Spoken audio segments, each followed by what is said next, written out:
Hello everyone and welcome to the Anime Zillia, and today let's go over my top 10 characters from the Ethan Zero manga.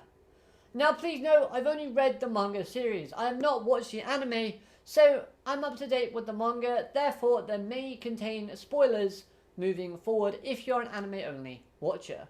And new characters who may or may not have appeared within the anime yet will be shown on this list. But with that being said, let's start off with number 10, and that being Justice. Justice is a character that I really want to see more from. After all, we've only just seen a fraction of what this character can do. But in the fight against Elsie, he was awesome. And hopefully we're going to see more from him in the future, as he does seem like a character that'll be very good in a future storyline. At number 9, we have Shao. This character is a legendary fortune teller, as well as a self-described narrator of the series. Simply put, I just love her design and personality, and the segments with her in leave a lingering feeling of mystery within the series. And yet, her cheeky personality is just a joy to behold. What more can I say? At number 8, we have Elsie Crimson. This character is amazing, and I love her design. Although it's very similar to Ursa Scarlet from Fairy Tail, Elsie Crimson's design just suits the character a lot. After all, she's a space pirate, and her combat abilities are incredible when seeing her fight. And not gonna lie, seeing her use the Grand Chariot spell had me bouncing out of my seat. I really did mark out hard for that. She's been built up as this very strong, feared character, yet once again, you don't get to see very much of her, except for the fact is, once you do get to know this character within the story, you see that she's rather loyal and rather sweet within her personality. At number 7, we have Chris Rutherford. This is a 60% mechanical ninja that can use all sorts of amazing skills. His design is in fitting with his character and the theme that runs along with it. The backstory they gave us for his character was so captivating. It was filled with sorrow and darkness. Seeing how he was chopped up in front of his sister was just horrifying to read when the panels showed them. Despite this though, he's risen above that torture and now focuses on protecting his sister who he loves dearly. He, despite everything he's gone through, just ends up being this great guy, despite the life that has been dealt with him. Plus, his overdrive power just looks incredible. I do have to say, that design is just wow. At number 6, we have Shiki. At first, Shiki annoyed me, and I really wasn't liking the whole I'm going to make everyone my friend gimmick that he had going on with the character. However, as the series developed and set a more serious tone, so does our main protagonist. There have been many occasions where I've gone, oh yeah, Shiki's actually a badass. And every time that happens, I find myself liking the character more and more. Using gravity as his power feels really fresh and is something I've not seen for a very long time within any manga or anime. And I like the way we see the character utilize that skill. It's very effective, it's very, again, fresh and unique, and it's something that I enjoy seeing when he gets into fights. And his overdrive state design, again, makes it look like he's really a demon king. Just so good with that design. Personality-wise, Shiki's friendly, serious, funny, but most of all, respectful. His feelings and actions extend not only to humans, but also to all animals and machines. He's a really respectful guy, and if you like your protagonist to have a burst of serious and badassness, but then most of the time be quite mellow and friendly and jolly, then Shiki is going to be the character for you. But until then, Shiki's just at my number 6 for now. Now at number 5, we have Sister. This character I love so much. She's a badass nun that kicks butt and heals those she deems worthy. From a comedy perspective, she's just so fun and entertaining to read. And her design, A, fits the character. She's a healer, she's a nun, and that's just what she's dressed up as. And B, it's just fantastic, isn't it? More so on the design aspect as well though, she seems fresh and different from anything that this author has done in previous work. For example, we can joke how Shiki is the Natsu lookalike from Fairy Tail. We can joke how Elsie is basically just Erlet Scarlet. But with Sister, I can't find a character that would be compared to a previous work in that regard. So again, adds that freshness, adds that uniqueness to her character, which in turn make her more enjoyable. Now, we haven't seen much from Sister in terms of combat. However, her combat dress looks epic, and the fight that she had with Durgan's men in their territory showed off how terrifying she can be. She can beat you down to an inch of your life, heal you back to full, and beat you down to an inch of your life again. Rinse and repeat till you basically have to submit and your soul gets shattered. Yeah, I like her. She's great. Let's move on. Number 4, Hamura.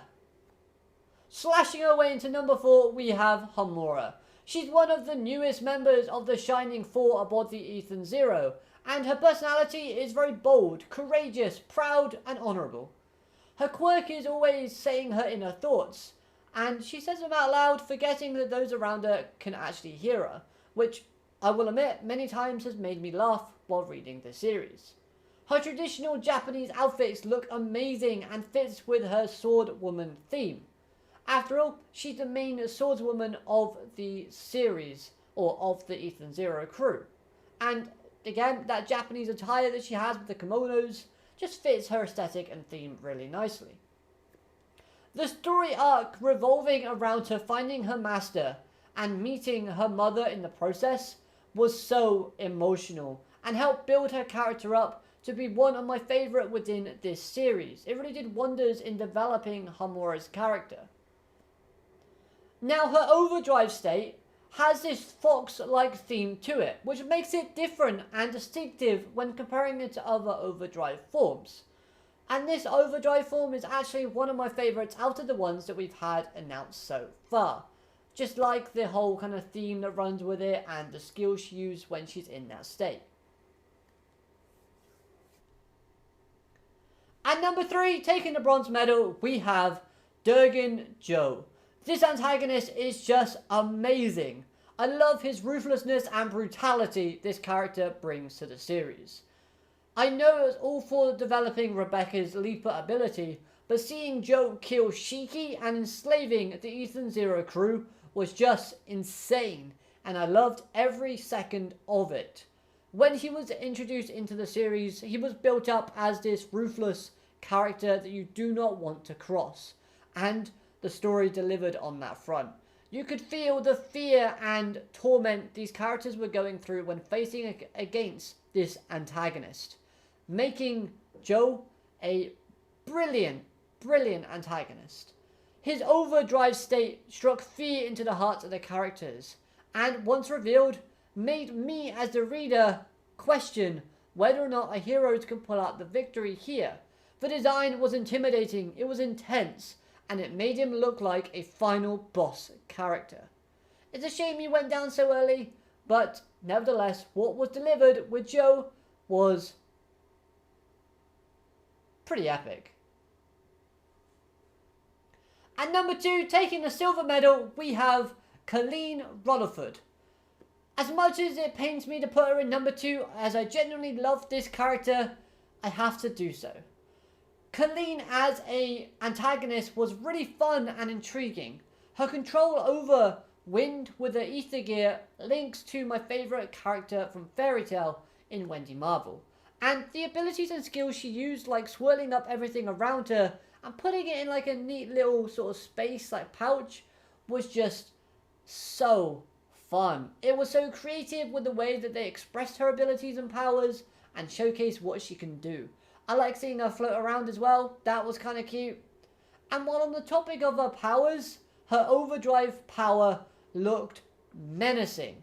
It has this devil-like theme to it, which again just makes her even more of a badass. Like her brother, she does have a very traumatizing past.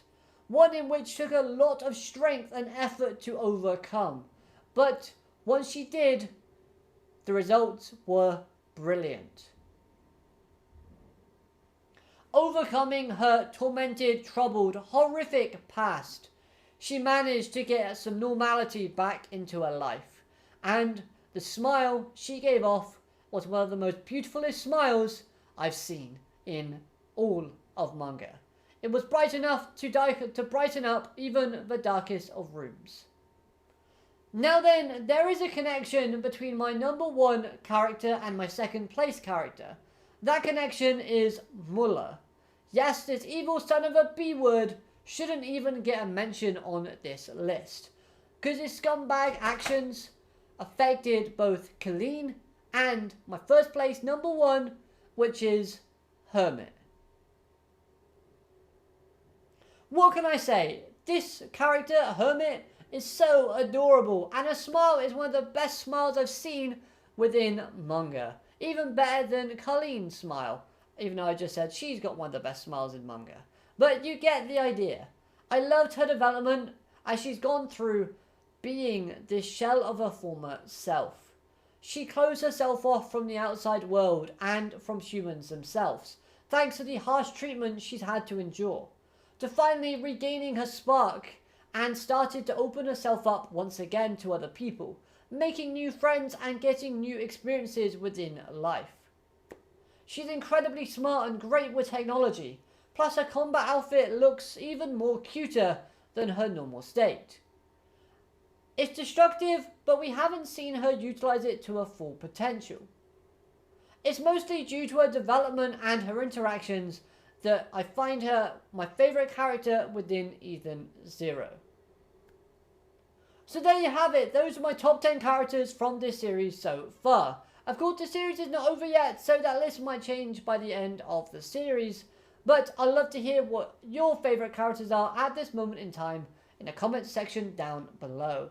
Hopefully you've enjoyed this video. If you have, hit that like button, comment your thoughts down below, and I'll see you next time. Have a great day, alligator, matane, goodbye.